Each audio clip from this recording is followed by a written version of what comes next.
have us a Whirlpool unit here, 4-ton. And if you look right here, we have, it's R22. We have a high subcooling, low suction with a high superheat. I tried to put gas in this thing the other day. This would never move. This would never move, but this and this would climb. So that's a classic example of a bad TXV. So this is I believe an ADP coil. It's a Whirlpool modular blower with an ADP coil on it, and it's made to hold a TXV or a piston.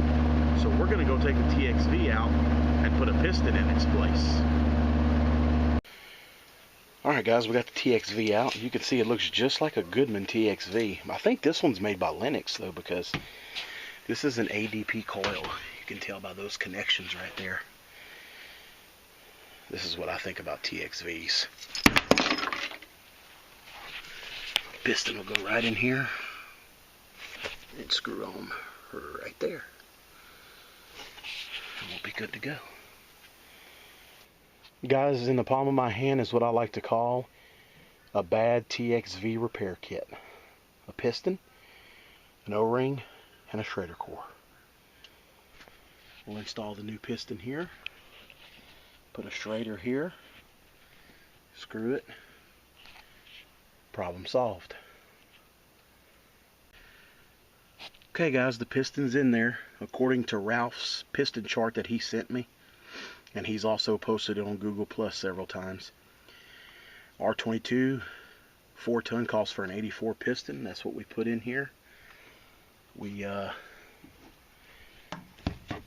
put a shredder in there and put a cap on it with a gasket. So now we're going to button the air handler up and go outside and pump just a quick vacuum and start the system back up. Alright guys, I'm just pumping a quick vacuum. I'm not even using my hoses or nothing. I'm just using the manifold. Y'all can knock me for that if you want to. I agree with Ralph. I probably didn't even need to pump a vacuum because the system wasn't open that long. All I did was, you know, hurry up and remove a TXV and then throw a piston right in. But I mean, I'll suck a small vacuum on it like this, and just, you know, let it pull down for about 20 minutes or so, just to get it, if any moisture did get in. We'll pull it out. I think I know that Goodman makes Whirlpool now. They own the Whirlpool name, but I believe that this is a Lennox Whirlpool because you see these grates come off like Lennox with 2 screws, and that is identical to a Lennox defrost board right there. This looks like an identical Lennox setup to me. I'm gonna go ahead and change out this contactor for her while we pump a vacuum, and because it's kind of pitted in there. I don't know. Let's see if I can. Probably not gonna show up on camera very well, but it's a little black in there. So while I'm here, I might as well go ahead and change that out for her.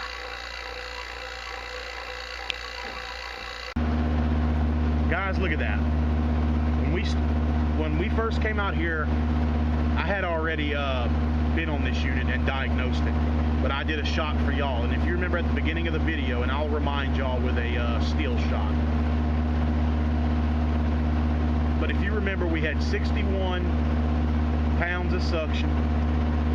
I think the superheat was at like 26, 27. The head pressure was at 245 to 250 with like 24 degrees of subcooling. Look at the difference. We're almost at 70 pounds of suction. We have drastically dropped the head pressure, drastically dropped the subcooling. Tyler's going inside to get us a target to get a wet bulb right now so we can calculate our target superheat. There you go. Bad TXV, replaced it with a piston, and the machine is performing better with a piston than it was with the TXV. You know, you can say what you want out there, but that's all TXVs are good for. I mean, look, we got a piston in there, and look at this. I mean, this is beautiful. So we'll calculate target superheat and see where we're supposed to be.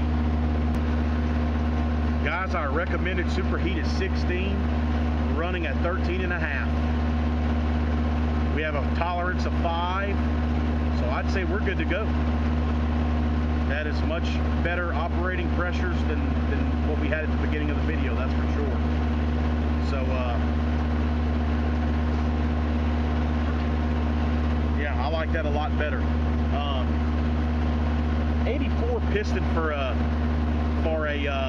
4-ton seems a little big to me, but that's what Ralph's chart says. So the suction pressure, it's 90 degrees out here, and we're running at 68 and bouncing between 70. So that's not too bad, I guess. But it's definitely cooling, that's for sure. Got a 54 degree suction line. Evaporator's at 39 to 40 degrees, which is a little cold, but it'll be all right. Looks like it might get up to about 40 degrees right there, 39, 40.